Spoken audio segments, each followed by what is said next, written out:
왜 미국에 왔냐면 별 생각 안 해봤었는데 사부님 원래 일본에 가서 마셜아트를 배우고 그 다음에 우연하게 미국에 올 수 있는 기회가 생겼어.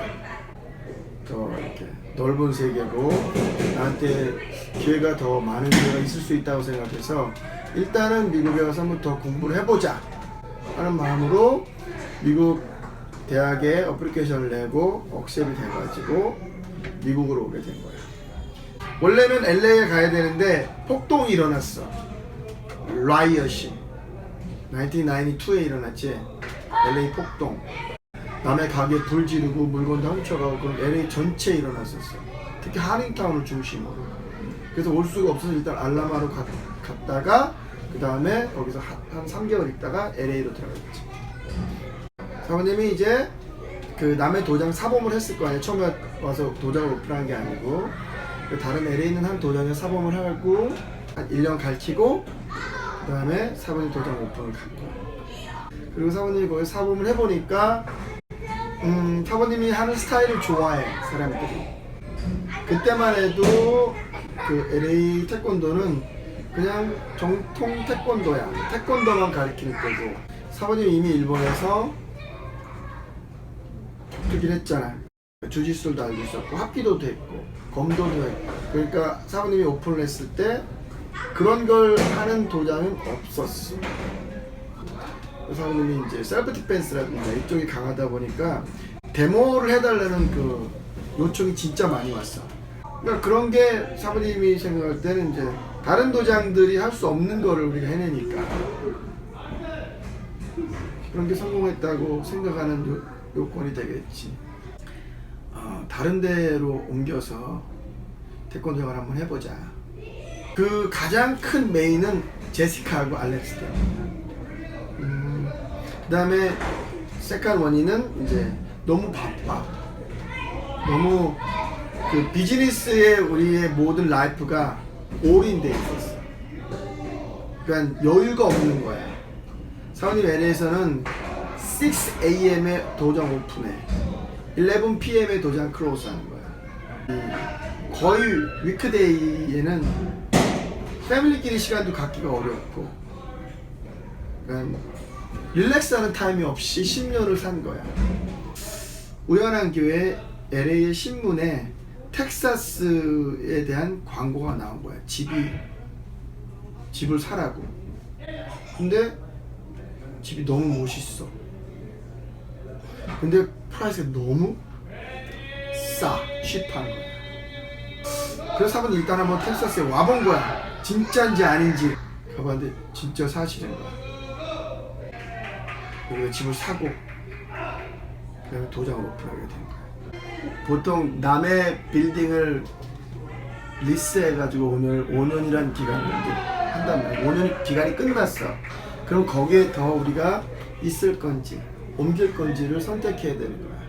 근데 사부님 생각할 때는 이제는 남의 빌딩에서 리스하고 있는 것보다 우리 온 빌딩을 갖는 게 낫지 않을까. 그래서 마침 옆에 지금 우리가 있는 이 빌딩을 세일한다 그래가지고 이거 사가지고 일부러 옮겨온 거야. 사부님이 이제 LA에서 태권도를 하는 그 시기에 문제가 발생해서 한국 사부님들이 태권도 시합을 나갈 수 없는 그런 일이 발생했었어. 그래서 몇 년간을 우리가 시합에 못 나갔어, 사부님들이. 왜냐면 USAT에서 인바이스를 안 했으니까. 근데 이제 그게 풀리고 이제 됐다. 한국 사부님들도 와라. 준비를 해서 나간 시합이 2012년 시합부터 나가기 시작했지. 근데 우리는 스파링보다는 그때 뭐에 포커스냐면 웨폰이라든지 그 품새라든지 이런 쪽에 좀 더 포커스가 있었기 때문에 시합을 나가는 데 있어서 그렇게 큰 부담 없이 첫 번째 스테이지랑 내셔널에 나갈 수 있었어. 그때만 해도 내셔널에 웨폰이 있었으니까 우리 애들이 비록 짧은 기간이지만 그 좋은 성적을 내셔널 챔피언 몇 명 만들 수 있었던 이유는 바로 그런 이유에서. 그래서 우리가 생각한, 그러니까 사부님이 그 이번 내셔널에서 아마 금메달 몇 개 딸 거야. 그대로 그만큼 따고, 스테이트에서도 우리가 이번에 몇 개 딸 거야. 그대로 따고, 거의 다 이렇게 예상대로. 어떻게 그 임팩트가 뭐였는지. 신디 사범이 그 아픈 걸 아는 거는 되게 우연히 이제 알게 됐고, 오늘 maybe 이상하다, 검사를 받아보자는 소리를 들었어, 닥터한테. 그러니까 되게 말도 안 되는 소리라고 사부님 생각을 하고 있었지. 무슨 소리야, 이렇게 건강한데. 그래 가서 검사를 받았고, 캔슬이 있다. 신사범 자체가 성격이 긍정적이야. 치료를 받지, 병원에 가서 항암 치료를 받는다 그러지. 그러면 약을 주사를 집어넣잖아.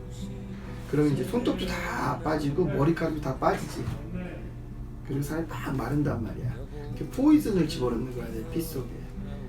그러니까 굉장히 괴롭지. 그러니까 보통 한국은 그 치료를 받은 병원에서 누워서 하루를 쉬어야 돼. 근데 신디 사범은 그 치료를 받고 도장으로 와. 그 포이즌을 맞고. 그래서 와서 너희들을 가르치는 거야. 그래서 그러지 마라. 가서 쉬어라도 너무 얼마나 힘드냐. 응? 그러니까 집에 좀 있었는데, 그렇게 집에 혼자 있는 것보다 나와서 같이 있는 게 더 좋다. 그리고 사부님 혼자 이걸 하는 건 너무 힘드니까 자기가 오피스에라도 앉아있으면 도움이 되니까 자기 나온대. 신디 사부는 그런 긍정적인 마음과 또 그걸로 인해서 가족이 막 힘들어하고 그런 거를 가는 게 싫으니까 그렇게 행동을 해줘가지고 고생과 고통은 거의 우리 가족은 겪지 않고 잘 넘어갔고, 또 한 가지 신디 사부의 그걸 극복하는 데 도움이 됐던 게 시합이야. 아직도 치료받는 가운데 US 오픈을 나간 거야. 그래서 2등을 했지. 근데 그걸로 굉장히 자신감도 가졌고, 거기에 본인도 너도 시합을 해봐서 알지만 익사이팅한 걸 가질 수 있잖아. 그리고 거기서 가면 행복도 있고 만족도 있고, 그게 굉장히 도움이 됐다고 생각해. 사부님은 지금은 그냥 편안한 삶을 살아. 아침에 일어나면 신디 사부님이랑 같이, 우리 집에 이제 호숫가니까 호숫가 30미니트 정도 산책을 해. 그리고 와서 보통 무비 봐. 신디 사부님 넷플릭스 같은 거 통해가지고. 그리고 신디 사부님이 뭐 먹고 싶을 때는 자기가 만들고, 아니면 이번에 뭐 나가서 뭐 짜장면을 먹고 싶다고. 그러니까 우리가 하고 싶은 대로, 생각한 대로 할 수 있지. 내가 크게 어디에 구애받지 않고 어려움 없이 사는 게 꼭 꿈을 이뤘다고는 할 수 없지만 지금 이 생활에 만족을 해.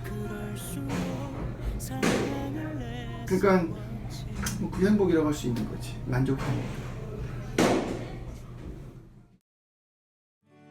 난 아직 그대를 이해하지 못하기에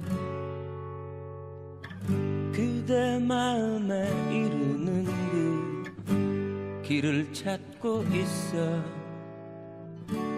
그대의 슬픈 마음을 환히 비춰줄 수 있는 변하지 않을 사랑이 되는 길을 찾고 있어.